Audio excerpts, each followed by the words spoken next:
boom, boom, boom, boom, boom. And he's just laying there. For the third time, the fate of Thomas Randolph will once again be decided by a jury. He's made headlines for decades.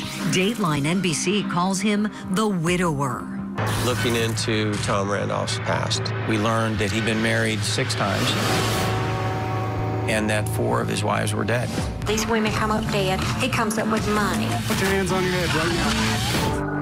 In May of 2008, Randolph called 911, reporting a masked intruder had shot his wife Sharon and killed her, and that he had shot and killed the intruder. 911 emergency, Hernandez, where you go? My wife's been shot and there's a guy in my house and I shot him.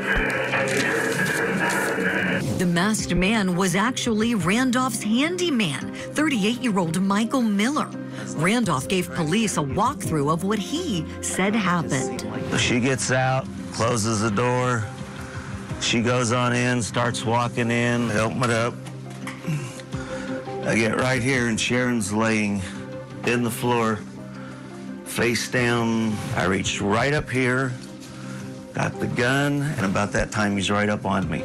Boom! And he started going out toward the shed. Investigators saw inconsistencies between Randolph's story and evidence from the crime scene. They discovered Randolph had multiple life insurance policies on Sharon. And they found an alarming pattern. Randolph had other wives who died mysteriously, leaving large sums of life insurance payouts to their widower. Randolph was arrested in January of 2009 and went to trial in 2017. Prosecutors presented a case largely built on testimony from Eric Tarantino, a former co-worker who said Randolph tried to hire him in the 1980s to kill his second wife, Becky Galt. He told me that he wanted me to kill his wife, Becky. Were you, I mean, when he says that to you, are you shocked at that? Are you surprised? Yes. What's your response when he asked you that? I came right out and said no. Becky died from a gunshot wound in 1986. Her death was originally ruled a suicide, and Randolph collected $250,000 from life insurance. But a couple years later, Tarantino came forward. Randolph was arrested for Becky's murder, but was acquitted in 1989. In the trial for Sharon's murder, Tarantino's testimony did lead to a conviction. Guilty of conspiracy to commit murder, guilty of first-degree murder with use of a deadly weapon. A jury convicted Thomas Randolph, and he was sentenced to death. But Randolph's attorneys appealed, arguing that the Becky Galt case should have never been allowed in as evidence at trial as a prior bad act. After all, he had been acquitted. And in 2021, his conviction was overturned. Randolph has been in jail since his 2009 arrest. Behind bars, he still maintains his innocence, telling NBC this. I'm not a killer, I'm not a stalker of women, just the opposite, I love women.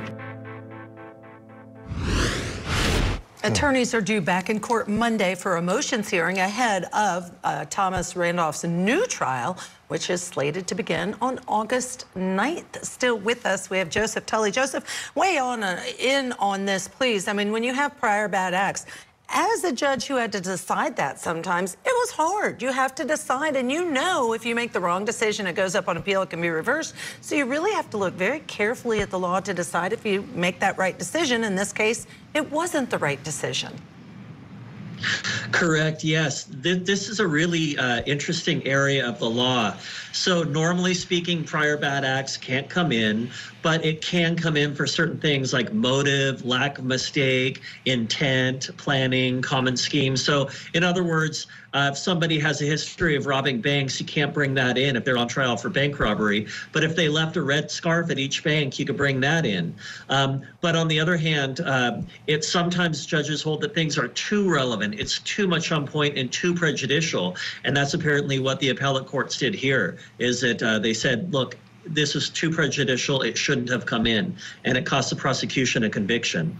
You know, I thought it fit under all the things you mentioned there as to how you can bring this kind of evidence in. So it's interesting because I just want people to understand just how extraordinary this is. Cases don't get overturned. No. Judges in appeals courts, they look for ways to keep the integrity of a jury's decision, but they decided to overturn this. Here's the issue now, though, Joseph. Just how much does this jury get to know about his former wife? Do they get to know he had a former wife? Do they get to know that she was killed? Do they get to know that she was killed where someone broke into the house and shot her?